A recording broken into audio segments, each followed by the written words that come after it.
Good morning, St. Francis, and good morning, people of God. It is Sunday, the first day of the month of December 2024. It is the first Sunday of Advent. A new liturgical year has begun, so Happy New Year to everyone, people of God, and St. Francis. We've now embarked on a new liturgical cycle, the cycle of Luke, having concluded the cycle of Mark yesterday. Actually, we concluded it on Friday. We concluded on Sunday last week, but because it was St. Andrew yesterday, we didn't have the readings that would have concluded the full Markan cycle and what have you. But now it is the cycle of Luke, and so we open up a new liturgical year. 24 days until Christmas Day, beginning today, and so again creeping up on us. Always important to know there are more days of Advent always than there are of Christmas. So unlike the season of Lent, where there are 40 days of Lent and then 50 days of Easter to show us which is more important of the two seasons, here there's kind of a bit of a conflict because again more days of Advent than there are always of Christmas, and again more days of Christmas in January than there are in December. So Christmas will take us until January the 12th, almost midway into the month of January this year. So there is a lot to celebrate and a lot to experience within these two seasons. Again, the season of Advent, the season that is out of step, the season that takes a look to both the past and the future. It takes a look at both sorrow and joy. It takes a look at both terror and hope, of light and darkness, of all these things mashed together. But why is it longer than Christmas, which we again would say is the more important of the two seasons? And it is because basically where we are placed today in this first reading, a reading that seems very unlike anything that has to do with a quote-unquote holiday season or anything that our society and culture is celebrating when it comes to this time of the year.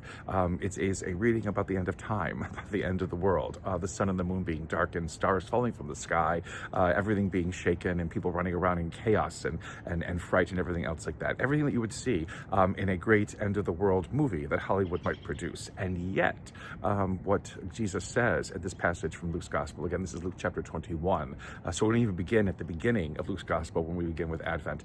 We begin, more towards the end of Luke's Gospel. He says basically, for those of you who dare to believe, for those of you who are faithful, do not run around like crazy people. Do not run around in fear and terror. Do not run around, again, thinking it is the end, because it isn't. Because you will see one like the Son of Man who is descending from the clouds. And at that moment, stand straight, hold your heads up, because your redemption is at hand. A very interesting, kind of perplexing, contrary idea that most people do not ever think about because it just is too fantastic. Although the end of the world is something that, again, Hollywood and all kinds of other media constantly want to broadcast and think about and reflect upon. But we as believers, again, are told to look for this ending, told to look forward to this time when Christ will return, and to be ever vigilant because of it. We are people always with feet in two worlds, in this world and in the world to come, which isn't necessarily heaven. It is the fulfillment of God's promises that is this world to come, and that we begin an open Advent season always with a focus upon. The first 16 days of the season are focused upon Christ's return, and it's only the last 7 days of this season that we take a look at a historical birth in Bethlehem. So there you go. The whole point of Advent is to keep us mindful of who and what we are as believers. This is not just a preparation for Christmas Day. That would be a very sad kind of season to celebrate, and basically be too long in preparing, although people prepare for months and months to decorate their houses and everything else like that for Christmas. But this is not what it's about.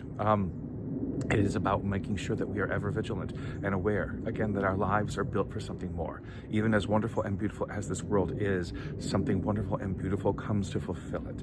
Something even more incredible comes to fulfill it. And that is what we wait for and what we hope for, and where all of our desire is based upon. The coming of this Jesus, the coming of this Christ, the coming of this God who comes to save us, who will not let anything stand in the way, and wants us to run to meet him. Again, the opening prayer for today: may nothing hinder us as we move forward to greet Christ, as we run forward to greet this Christ who comes to us. That is what our life is about as believers. Not to live in fear and trepidation, not to live in fear and trembling, not to live with fear of condemnation and punishment, but always to live with the expectation and the joy of a God who never stops coming to us, who never ceases to wanting to journey with us on the journey of life, who never ceases to want to be one with us. This God who comes to us is what we expect, and this God who comes to us gives us joy. A blessed Advent season, St. Francis and people of God. May the Lord give you his peace.